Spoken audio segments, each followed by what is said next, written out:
Salut les geeks, aujourd'hui on va parler exclusivement de la RX 8800 XT et vous allez voir qu'elle est obsolète à sa sortie. Tu viens de monter ton premier PC ou tu as renouvelé ton matos et il te faut absolument une clé Windows. J'ai une solution pour toi. Suivez le guide.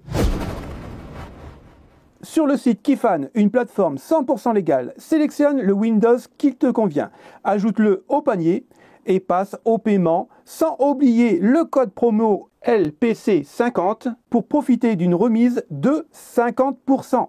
Une fois le paiement effectué, récupère ta clé.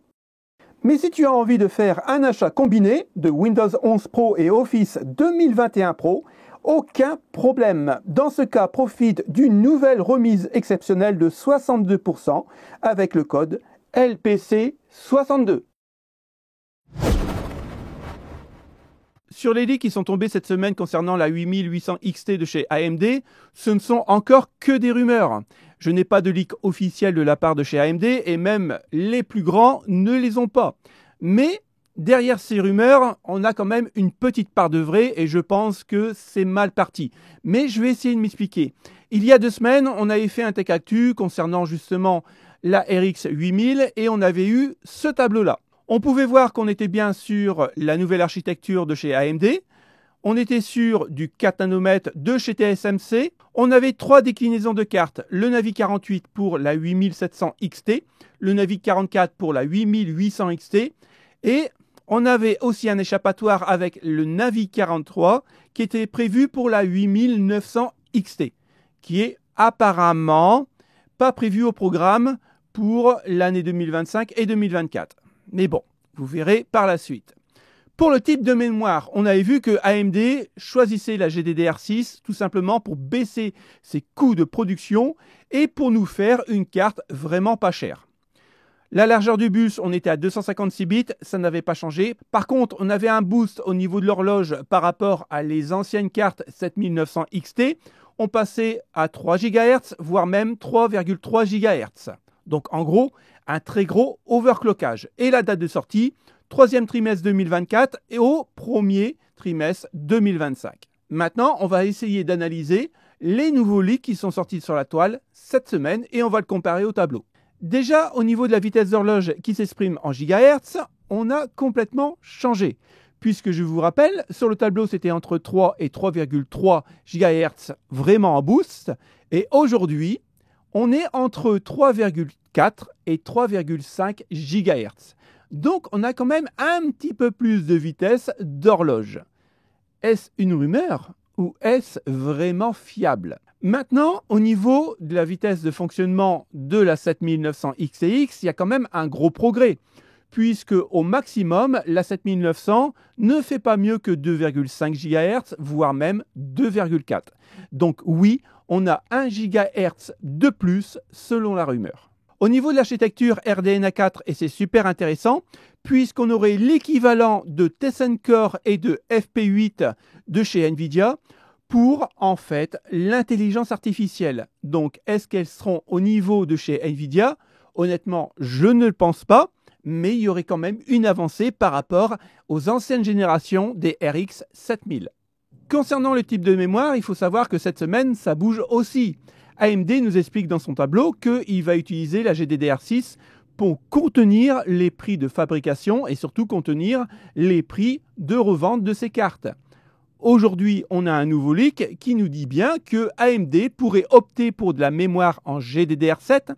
Pour rappel, on l'avait vu la semaine dernière, la GDDR7 aujourd'hui coûte beaucoup plus cher à produire que la GDDR6, ce qui est logique, mais elle n'apporte pas énormément d'avantages par rapport à une GDDR6X par exemple, puisque pour vraiment avoir le boost maximum sur la GDDR7, il faudra attendre 2026 et on l'avait vu la semaine dernière dans le Tech Actu. Donc, si AMD utilise la nouvelle GDDR7, on pourra s'attendre à une forte augmentation de la bande passante.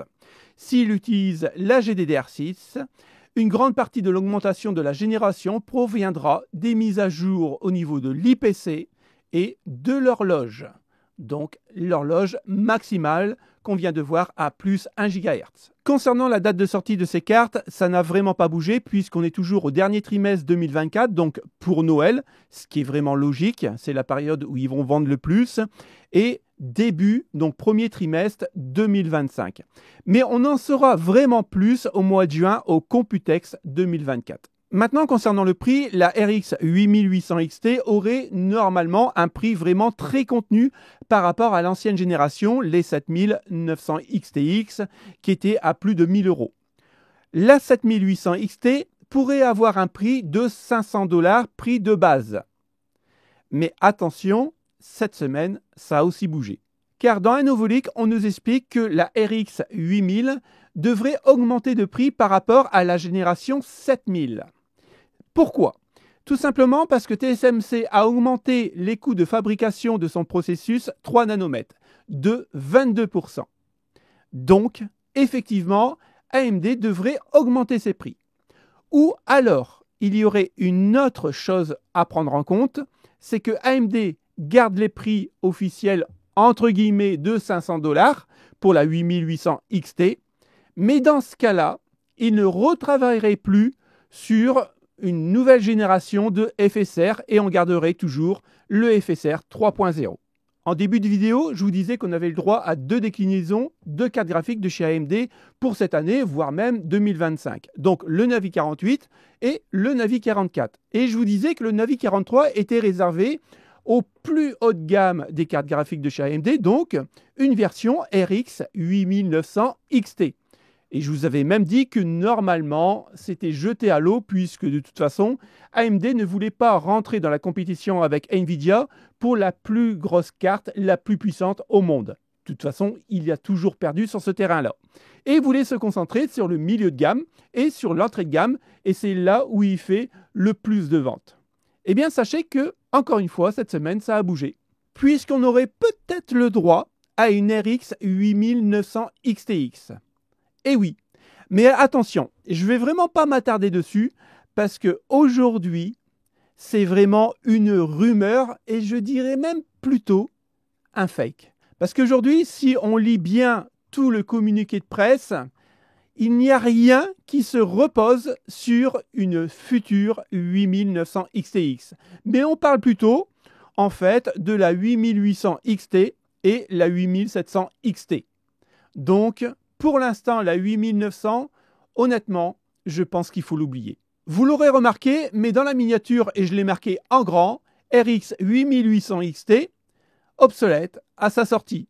Alors, avant qu'on me dise que c'est une vignette putaclic, je vais essayer de m'expliquer selon ce que je pense. Premier point, la RX 8800 XT rivalisera en performance avec une GeForce RTX 4080, voire une RX 7900 XTX. Certains d'entre vous vont me dire « Ah bah ouais, mais c'est génial, Dom, t'imagines 500 $ pour avoir une 4080, voire une 7900 XTX ?» Effectivement, de ce côté-là, vous avez raison. Mais si on analyse ce leak sur le papier, la RX 8800 XT, c'est une nouvelle carte de nouvelle génération, on est bien d'accord, mais qui rivalise avec l'ancienne génération des 4080 et l'ancienne génération d'AMD 7900 XTX, en sachant que la version 5000 de chez Nvidia va venir au mois de décembre pour les fêtes de Noël, voire le premier trimestre 2025. Donc en gros, la RX 8800 XT a 1 an de retard. Et j'insiste sur le fait que cette carte a 1 an de retard dans son développement, puisque cette carte est basée sur du milieu de gamme. Imaginez une RTX 5060 Ti qui serait plus performante encore que la 8800 XT. Maintenant, c'est toujours le nerf de la guerre, le prix.